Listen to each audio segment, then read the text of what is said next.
All right, so we're diving deep today into something pretty interesting that happened during the LA Lakers game against the Oklahoma City Thunder. Yeah, this was Sunday, April 6th. 2025. Right. We've got this really fascinating article from Yardbarker, and it originally came from Fadeaway World. Yeah. It's all about this on-court interaction between LeBron James and Rui Hachimura, his teammate. Right. So what we really want to do today is go beyond just what happened on the surface. What did we actually see there? Right. What's going on? What does this tell us about how teams, especially championship caliber teams, how do they really function when the pressure is on? Yeah, the dynamics. Exactly. Team dynamics. So first off, just to set the scene, this game was at Paycom Center. Yeah. And the final score was pretty impressive. 126-99. Lakers win. Lakers. Now that in itself is a big deal because you got to remember the Thunder, they went into this game with the best record in the entire NBA. Yeah, they were the team to beat. So this wasn't just like the Lakers winning any old game. No. This was a statement game. It was a statement, right? Absolutely. And Yeah. shows you they were really firing on all cylinders. Yeah, for most of the game, they were completely dominant. Yeah. So what makes this little incident that we're going to focus on that much more interesting? Yeah, like a little crack in the armor. Exactly. So the article zooms in on this specific moment. Uh-huh. It's in the second quarter. Okay. And LeBron James, he misses this rebound. Uh-huh. And the article even says it was a rather simple rebound. Ooh. So you can already imagine the frustration. Yeah. And then almost right away, he turns to Rui Hachimura, and there's this very clear, display of frustration. Yeah. I mean, you can't really hide that on the court. No, you can't. And, even better, the article mentions this tweet from @LakeShoyo. Oh, wow. There's video evidence. There you go. You can actually see this whole thing go down. Oh, that's great. Now, what really got me thinking is the article's take on why LeBron was so frustrated. Okay, yeah. They suggest it wasn't just about his own missed rebound. You got to rewind a little bit. Look at the two possessions right before this. Okay. The Thunder had managed to grab offensive rebounds on both of those. Oh, so they were getting second chances. Exactly. So they're already getting these extra shots. Yeah. And here's where it gets really fascinating. Okay. The article points the finger, sort of, at Hachimura's boxing out, or lack thereof, on those two previous plays.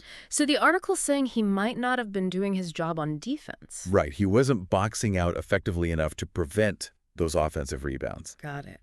And the article even goes as far as to say LeBron might have yelled something like, "Just box." Oh, wow. Like a very pointed reminder. Right to the point. So what does that tell you about the level of expectation? Yeah, the level of communication. The communication, the accountability that's just there, unspoken almost, in a team like this, Yeah. especially when you're aiming for a championship. Yeah, exactly. I mean, it shows you how much LeBron expects from his teammates and how much those little details on defense matter. Yeah, it's all connected. Yeah. Now, the article also makes very clear that LeBron himself, well, he lost concentration. He's human. He's human. Right. It happened. He didn't get that rebound. Yeah. So it's not like he was playing perfectly either. It's a good reminder for all of us, I think. Yeah. Even the best in the world, they have those moments. But what really adds fuel to the fire is what happens next. Okay. That missed rebound and potentially those missed boxing out assignments by Hachimura, it has immediate consequences. Uh-oh. Thunder take advantage. Yeah. Alex Caruso, he hits a three-pointer right away. Ouch. Bang, 3 points. Yeah. And then Chet Holmgren comes in with a layup. Another 2 points. So suddenly, this lead that the Lakers had built, it shrinks. Yeah, they were up by 20 points at one point. Right? Now it's down to 55-42. Yeah. So that momentum shift, you can imagine how that adds to the tension. Oh, absolutely. But here's the real test. Right? Okay. How did the Lakers respond to this little run by the Thunder? Yeah, how do they bounce back? Do they crumble under pressure? Uh-huh. Or do they show what they're really made of? Right. And what do? I'm guessing they responded well. They go on an 11-0 run. Oh, wow. They shut it down. They shut it down immediately. Any momentum the Thunder were trying to build, gone. That's impressive. It's like they hit a reset button. They really do. They ended up winning by 29 points. Wow. So that says so much about their mental toughness, their ability to not let these little moments get to them. It shows you they have that championship mentality. Right. They don't let a little adversity derail them. Exactly. They come back even stronger. So let's talk about some of the individual performances that the article highlighted. Okay, yeah. Who stood out? Luka Doncic, he had a great night. Yeah, he usually does. 30 points, 7 rebounds, 6 assists. That's a great all-around game. It really is. Yeah. Austin Reeves also had a good game, 20 points. Nice. Now, interestingly, LeBron, he had what the article called a quiet outing by his standards. Quiet for LeBron is still pretty good for most players. Right, he still had 19 points. Right. And then Rui Hachimura, he had 11 points and 7 rebounds. Interesting. Now, those rebounds, that's pretty interesting considering what we were just talking about. Yeah, you got to wonder about those crucial moments, though. Right, was he consistently boxing out? It's not just about the total number. Exactly. It's about when those rebounds happen or don't happen. And the fact that they still won so convincingly, even with LeBron having a quieter night. It speaks to their depth, right? It really does. They're not reliant on just one player. So zooming out a little bit, this win was actually their second in a row. Okay. Their record is now 48 wins and 30 losses. That puts them in a good spot. Third in the Western Conference. And they're a good 1.5 games ahead of the Denver Nuggets. So what does that mean for the playoffs? Well, the article says they've pretty much locked in home court advantage for the first round. That's huge. It's huge for any team, but especially when you're thinking championships. Yeah. You want every advantage you can get. Starting your playoff run at home? Big difference. That's a big advantage. Yeah. Psychologically, strategically. Totally. And if you compare this season to the last few, it's actually pretty remarkable. How so? 48 wins already. Yeah. That's more than they won in the entire previous season. Oh, wow. And you have to go all the way back to their championship season, 2019-20, to find a higher win total. That's a good sign. They had 52 wins that year. Right. So they're on pace to potentially match that. Yeah, it really puts their performance into perspective. Shows you they're back in championship form.